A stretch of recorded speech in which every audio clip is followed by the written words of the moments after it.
underline. Omong dikit tapi nyelekit. Bersama Om Bob.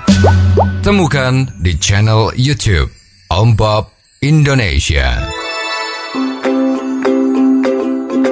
Om Bob, kalau kita bicara mengenai anggota DPR Swedia ini ternyata tidak menerima tunjangan rumah seperti halnya di Indonesia. Bagaimana Om Bob menggarisbawahi masalah ini?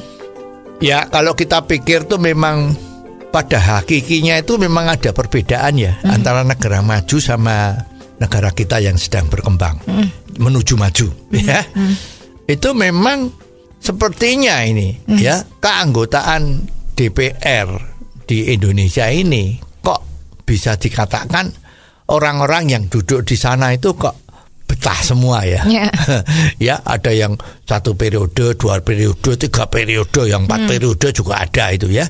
Jadi seolah-olah kok yang sedang kampanye untuk menduduki posisi di Dewan itu kok sepertinya itu dirasa-rasakan ini, walaupun belum tentu betul ya. Ini yang namanya juga isu dan dirasakan lah.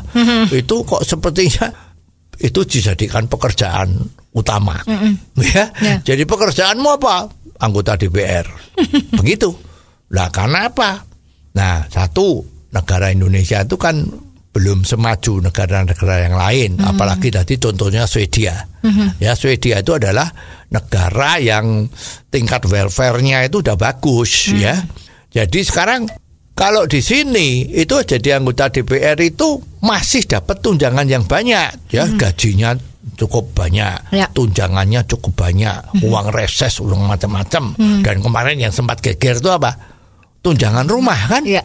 Yang sekarang ini dianggap perumahan yang diberikan oleh pemerintah itu kok sepertinya rusak parah, kurang layak. Ya, kurang layak.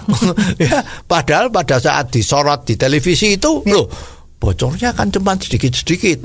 Ya, juga hal-hal yang seperti ini. Ya, nah, ini memang memicu seolah-olah anggota DPR di sini, tidak semua ya, itu dianggap cari duit.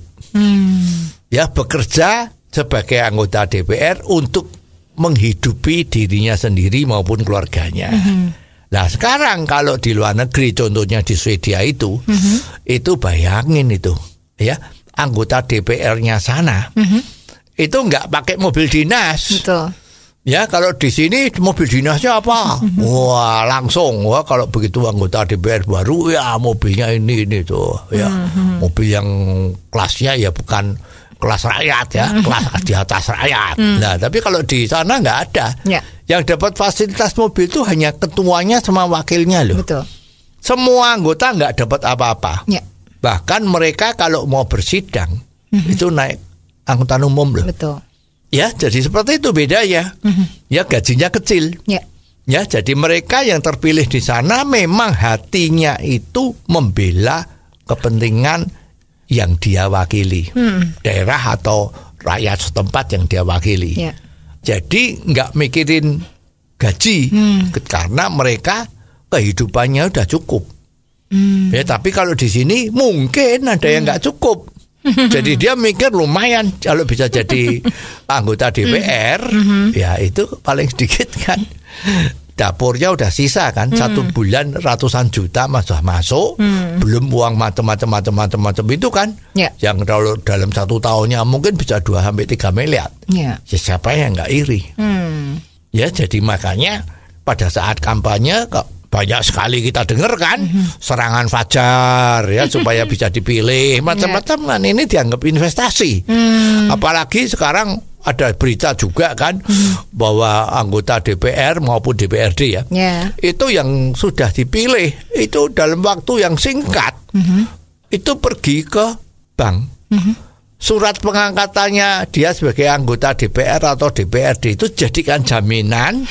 Ya, karena terjamin kan. Kalau udah seperti itu kan gajinya udah gede, udah pasti terima kan. Untuk pinjam duit ratusan juta untuk mengembalikan utangnya dia pada saat kampanye. Nah, ini kan apa yang terjadi? Ya, jadi memang mestinya itu ya tirulah negara-negara maju itu. Kira-kira bisa tidak Om Bob diperlakukan di Indonesia? Ya bisa, cuman ya tidak bisa segera ya. Cuman harus ada kemauan. Ya. Ada kemauan bahwa sejak sekarang kampanye yang dilakukan tidak cuman 3 bulan, tapi kampanye itu boleh dilakukan sepanjang tahun. Ya.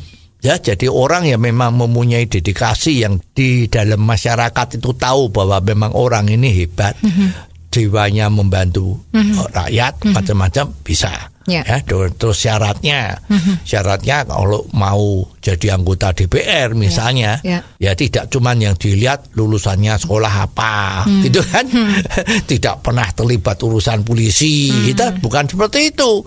Tapi juga ada satu janji-janji yang harus, kalau dia terbukti dia itu menyalahgunakan posisinya, maka dia bersedia dipecat.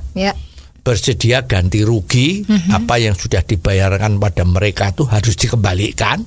Kalau nggak bisa dikembalikan, hartanya di rumah itu disita, ya, atau masuk penjara. Ya, penjaranya penjara yang betul-betul masuk, bukan penjara yang nanti bisa fasilitas hotel gitu kan. Nah, kalau ini bisa dilakukan, mestinya nanti akan yang ikut menjadi calon anggota DPR itu pasti sudah mempunyai idealisme yang bagus, dan mereka bersiap berkorban demi negara agar negara itu bisa maju dan rakyatnya bisa sejahtera. Nah, kalau ini terjadi, ya kita semua happy kan. Ya kita sangat mendambakan kok kalau anggota-anggota DPR kita tuh ya bisa seperti itu, nggak cuman yang direbutin itu kan di komisi-komisi yang basah. Ya, yang basah itu kan yang ngurusi ini itu. Tapi komisi lain yang tidak basah, orang tidak mau duduk di sana. Misalnya seperti ini kan kelihatan itu bagaimana itu yang terjadi sesungguhnya. Oh, jadi begitu ya Om Bob. Jelas deh sekarang. Terima kasih Om Bob untuk waktunya. Sampai ketemu lagi di waktu yang akan datang. Underline. Omong dikit tapi nyelekit. Bersama Om Bob. Jika Anda suka dengan channel ini, jangan lupa subscribe, like, dan komen.